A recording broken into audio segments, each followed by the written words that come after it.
E69 news కి స్వాగతం. ముందుగా ముఖ్యాంశాలు. ఆపరేషన్ సింధూర్ ముగియలేదు, తేల్చేసిన రాజ్నాథ్ సింగ్.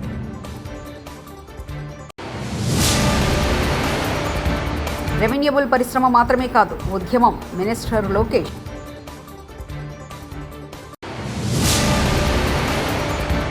ఏఐజీ ఆసుపత్రిని సందర్శించిన అందాల బామలు, చిన్నారులతో ఆత్మీయ సంభాషణ.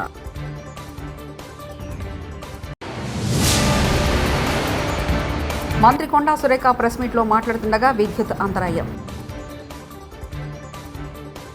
దేశ రక్షణ శాఖ మంత్రి రాజ్నాథ్ సింగ్ పాకిస్తాన్కు మాస్ వార్నింగ్ ఇచ్చారు. పాక్ గుండెల్లో రైలు పరిగెత్తించిన ఆపరేషన్ సింధూర్పై కీలక వ్యాఖ్యలు చేశారు. ఆపరేషన్ సింధూర్ ఇంకా ముగిలేదని స్పష్టం చేశారు. ఇప్పటివరకు చూసిందంతా ఒక ట్రైలర్ మాత్రమేనని అన్నారు. శుక్రవారం భుజ్ ఎయిర్ బేస్లో రాజ్నాథ్ పర్యటించారు. ఈ సందర్భంగా ఇండియన్ ఎయిర్ ఫోర్స్ అధికారులతో ముచ్చటించారు. ఆయన మాట్లాడుతూ ఆపరేషన్ సింధూర్ ముగిలేదు, ఇప్పటివరకు చూసిందంతా జస్ట్ ట్రైలర్ మాత్రమే అన్నారు. नेशनल मॉनेटरी फंड IMF द्वारा, जो कि एक इंटरनेशनल ऑर्गेनाइजेशन है, उसके द्वारा इनडायरेक्ट फंडिंग इसे नहीं माना जाएगा? मैं दुनिया के लोगों के सामने यह सवाल रखना चाहता हूं. इसलिए मैं मानता हूं कि आज के समय में पाकिस्तान को किसी भी तरह की आर्थिक सहायता टेरर फंडिंग से कम नहीं है. भारत यही चाहेगा कि IMF पाकिस्तान को अपनी $1 बिलियन की असिस्टेंस पर वह पुनर्विचार करे और आगे भी किसी भी तरह की सहायता देने से IMF परहेज करे. भारत नहीं चाहता जो फंडिंग हम IMF को करते हैं वह डायरेक्ट या इनडायरेक्ट किसी भी तरीके से पाकिस्तान या किसी भी देश में टेरर इंफ्रास्ट्रक्चर को बनाने में वह इस्तेमाल की जाए. हम नहीं चाहते.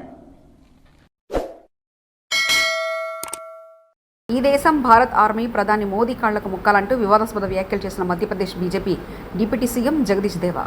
देश की वो सेना, वो सैनिक उनके चरणों में नतमस्तक है, उनके चरणों में पूरा देश नतमस्तक है.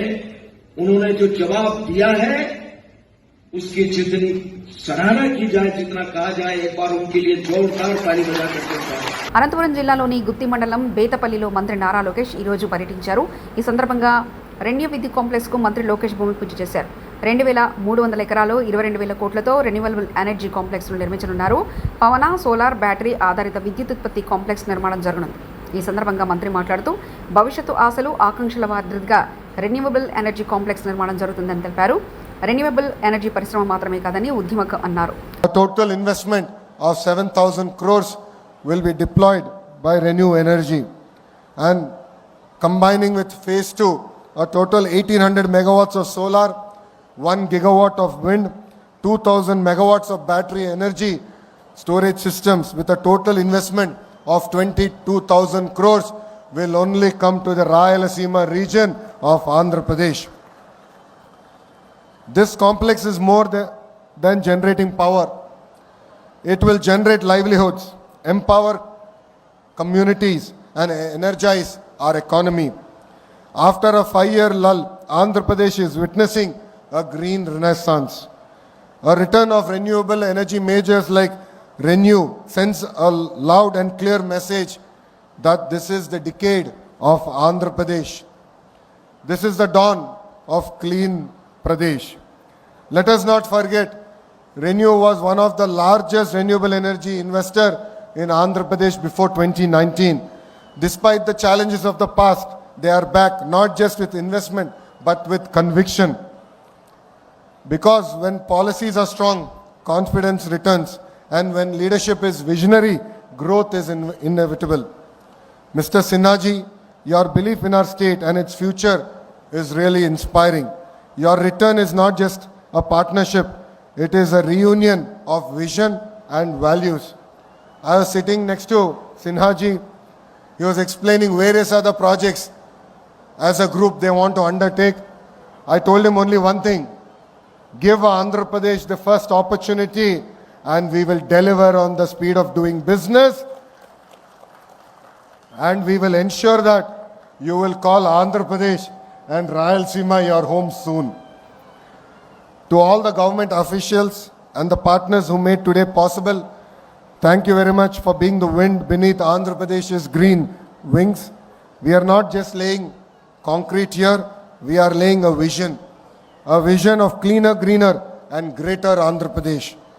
I would request all my cabinet colleagues, MLAs, MPs, NETCAP and all concerned district officials to extend all support to such projects and ensure that they have absolutely zero difficulty. The collector is also here.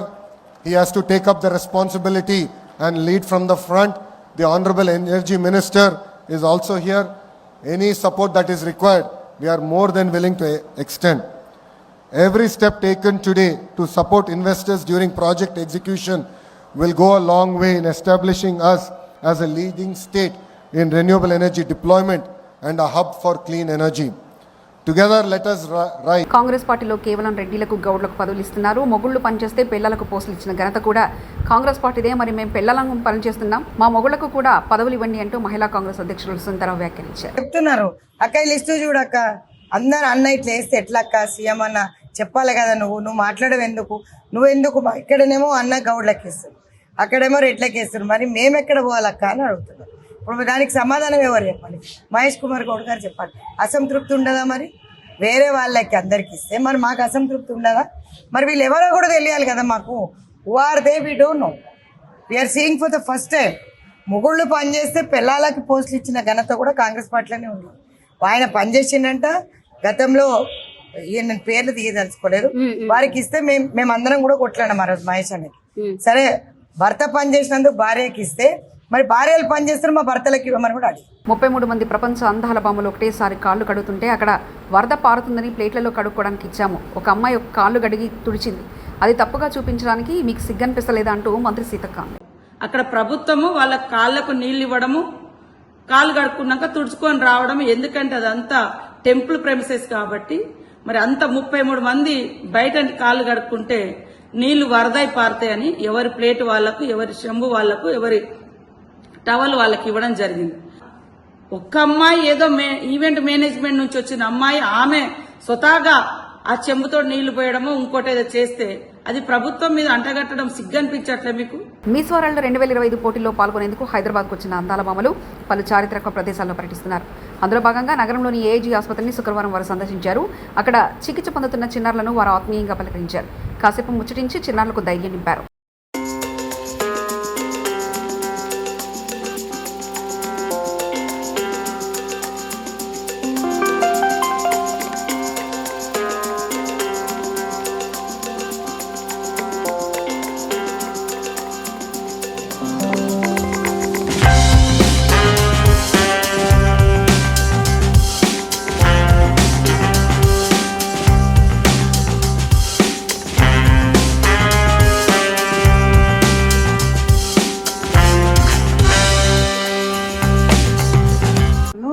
వాటిని ఒక కక్ష సాధింపుతో ఈరోజు ఈ కూటమి ప్రభుత్వం విద్యారంగంలో మార్పులు తీసుకురావడం జరుగుతోంది.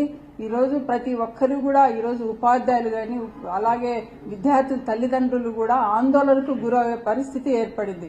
ఎందుకంటే నిన్న మొన్న మనందరం కూడా గమనించాము, ఉపాధ్యాయులు రోడ్డు ఎక్కి మరియు విద్యాభవన్లు ముట్టడించడం, ధర్నాలు చేయడం జరుగుతోంది. ఇక్కడ ఉపాధ్యాయులు వారికి రావాల్సిన డిఏలు అడగట్లేదు, వారికి రావాల్సిన పిఆర్సీ కమిటీలు అడగట్లేదు, వారికి రావాల్సిన ఐఆర్ అడగట్లేదు. కేవలం విద్యారంగాన్ని బతికించండి అని మాత్రమే వాళ్ళు కోరుతున్నారు. అదేవిధంగా ఈరోజు ఎందుకంటే ప్రైమరీ స్కూల్స్ ను స్ట్రెంథైన్ చేయాలని ఒక ఉద్దేశంతోనే ఉపాధ్యాయులు పోరాటం చేయడం జరుగుతోంది. అలాగే ప్రభుత్వ పాఠశాలను బతికించాలని ఒక ఆలోచనతోనే ఉపాధ్యాయులందరూ కూడా ఈరోజు ధర్నా బాటపడి నిన్న మొన్న ధర్నాలు చేయడం జరిగింది. ఈ ప్రభుత్వం వచ్చి రాగానే ఎందుకు అంత అగ్రెసివ్గా 117 జీవోను రద్దు చేయాలి, అలాగే టీచర్స్ ట్రాన్స్ఫర్స్ చట్టం తేవాలి అని ఇంత హడావిడి ఎందుకు చేస్తుందో, ఇంత కన్ఫ్యూజన్ ఎందుకు చేస్తుందో అర్థం కాని పరిస్థితి ఈరోజు టీచర్స్ లో ఏర్పడింది. అలాగే విద్యార్థి తల్లిదండ్రులలో కూడా ఏర్పడిన విషయం మనందరం కూడా గమనిస్తాను. మార్పులు చేయండి, క్రమంగా మార్పులు చేయాలి. ఈరోజు 117 జీవోను రద్దు చేస్తామని చెప్పి 117 జీవోకు బదులుగా 19, 20, 21 జీవోలు తీసుకురావడం జరిగింది. నిజంగా మేము వాళ్ళ గతంలో మంత్రి కొండా సురేఖ ప్రెస్ మీట్లో మాట్లాడుతుండగా విద్యుత్ అంతరాయం, నా ప్రభుత్వం ఇన్ని చేసింది అన్ని చేసిందని గొప్పలు చెప్తున్న క్రమంలో కరెంటు కట్ ఇందిరమ్మ రాజ్యంలో ఉచిత విద్యుత్ అందిస్తున్నామని మంత్రి కొండా సురేఖ చెప్పే క్రమంలోనే పవర్ కట్ ఇదేనా ఇందిరమ్మ రాజ్యం అని ముక్కలు వేరేసుకున్న ప్రజలు. కరెక్ట్గా మీకు తెలుస్తుంది కాబట్టి ఈ విధంగా వాళ్ళు చేసి ఈరోజు ఏదో మేం చేస్తున్నామనే పద్ధతిలో క్రియేషన్ చేయడం ఏదైతే ఉందో అది చాలా దారుణం. అంటే కాళేశ్వరం కంటే ఏం కాలేదట, జస్ట్ ఇట్లా క్రాక్ వచ్చింది అంటాడు. మహబూబ్నగర్ జిల్లా దేవరకద్ర నియోజకవర్గం భూత్పూర్ మండల కేంద్రం మున్సిపాలిటీ పట్టణ కేంద్రానికి చెందిన వ్యాపారవేత్త జానబ్ మహమ్మద్ కయ్యూం గారు దంపతులు పవిత్ర పక్క మదీనా హాజ్ యాత్రకు వెళ్తున్న సందర్భంలో శుక్రవారం నాడు బీఆర్ఎస్ పార్టీ సీనియర్ నేత, కళా పోషకులు, కళాభిమాని సంఘ సేవకులు శ్రీ మురళీధర్ గౌడ్ గారు దంపతులు భూత్పూర్లోని వారి నివాసంలో హాజ్ యాత్రకు వెళ్తున్న దంపతులకు శాల్వాలు, పూలహారాలతో ఘనంగా సన్మానించారు. ఈ కార్యక్రమంలో బీఆర్ఎస్ రాష్ట్ర మైనార్టీ నేత మహమ్మద్ సాదిక్ గారు, బీఆర్ఎస్ సీనియర్ నేత మహమ్మద్ వహీద్, శ్రీ నరసింహులు యాదవ్, పట్టణ ముస్లిం సోదరులు తదితరులు శాల్వాలతో పూలమాలతో సత్కరించారు. అలాగే దేశం కొరకు, ప్రపంచం కొరకు, గ్రామం కొరకు అందరూ సుఖ సంతోషాలతో ఉండాలని మురళిగాడు ఆకాంక్షిస్తూ ఖలీల్ గారి యొక్క హజ్ యాత్ర పవిత్రంగా జరగాలని భూత్పూర్ ముస్లిం మత పెద్దలు అందరం ఈరోజు మురళి గారి యొక్క నివాసంలో వారి యొక్క ఈ సన్మానాన్ని పురస్కరించుకొని మేమందరం వారికి కృతజ్ఞతలు. రాబోయే రోజుల్లో కూడా మురళి గారు ఇలాగే ప్రతి కార్యక్రమంలో ముందంజ ఉండి అందరికీ తోడు నీడగా ఉండాలని నేను ఆకాంక్షిస్తూ నేను భూత్పూర్ మొహమ్మద్ సాదిక్ మత పెద్దగా ఆకాంక్షిస్తున్నాను. జనగామ జిల్లా జాఫర్గఢ్ మండలం ఉప్పగల్లు గ్రామంలో ప్రభుత్వం నుంచి మంజూరైన 48 ఇందిరమ్మ ఇళ్లకు సంబంధించిన జాబితాలో తమ పేర్లు లేవని పలువురు నిరుపేదలు ఆందోళన వ్యక్తం చేశారు. గ్రామ పంచాయతీ కార్యాలయం ఎదుట గుమికూడిన వారు పంచాయతీ కార్యదర్శిని నిలదీశారు. ఈ సందర్భంగా కార్యదర్శి స్పందిస్తూ ఇందిరమ్మ ఇళ్ల జాబితాకు సంబంధించిన వివరాలు తనకు తెలియవని, దీనిపై ఇందిరమ్మ గ్రామ కమిటీ, ఇందిరమ్మ ప్రత్యేక అధికారిగా వ్యవహరిస్తున్న తహసీల్దార్ మరియు ఎంపీటీఓ మాత్రమే పూర్తి సమాచారం ఉందని, తర్వాత ఆ నిరుపేదలు పంచాయతీ కార్యాలయం ఎదుట నిరసన వ్యక్తం చేసి తామంతా అర్హులై ఉన్నామని పేర్కొంటూ ఇండ్ల మంజూరుకు వినతి పత్రం కార్యదర్శికి అందజేశారు.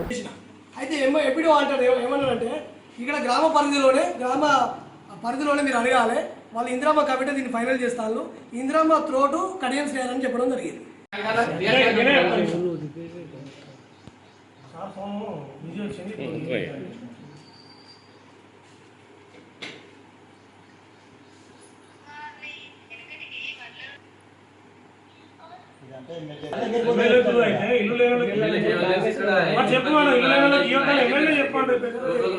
ఇప్పుడు వాస్తవానికి మనకు కమిటీ మెంబర్లకి ఏం తెలుసు, ఇల్లు లేదా కార్యదర్శి దగ్గర మొత్తం ఉంటుంది.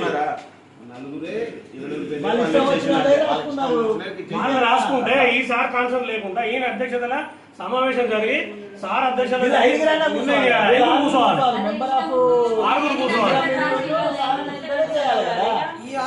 డిపార్ట్మెంట్ లో భూమి ఉన్నదా తెలుస్తుంది.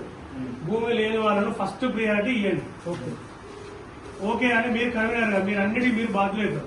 మీరు ఇవ్వండి. ఇప్పుడు మీరైతే ఎవరైతే ఉన్నారో ఇప్పుడు రాజుగారు మీరు ఎంతమంది అయితే పేర్లు అయితే ఇవ్వగలరు? ఎంతమంది కాదు, అందరూ ఇల్లు అందరూ ఎంతమంది అని కాదు, ఈ నలుగురని కాదు.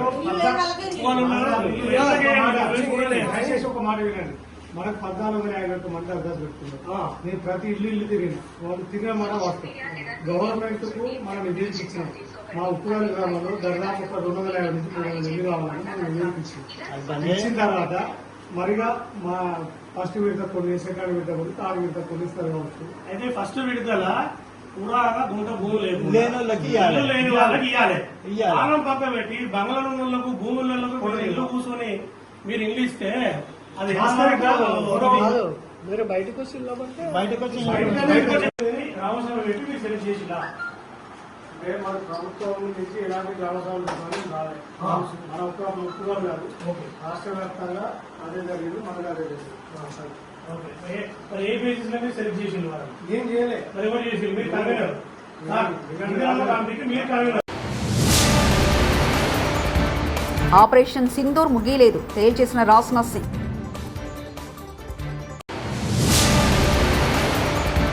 రెవెన్యూబుల్ పరిశ్రమ మాత్రమే కాదు, ఉద్యమం, మినిస్టర్ లోకేష్.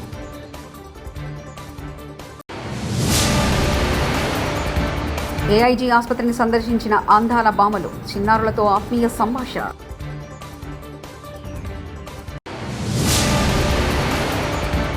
మంత్రి కొండా సురేఖ ప్రెస్ మీట్లో మాట్లాడుతుండగా విద్యుత్ అంతరాయం. ఈ 69 న్యూస్ ఇంతటితో సమాప్తం. చూస్తూనే ఉండండి ఈ 69 న్యూస్.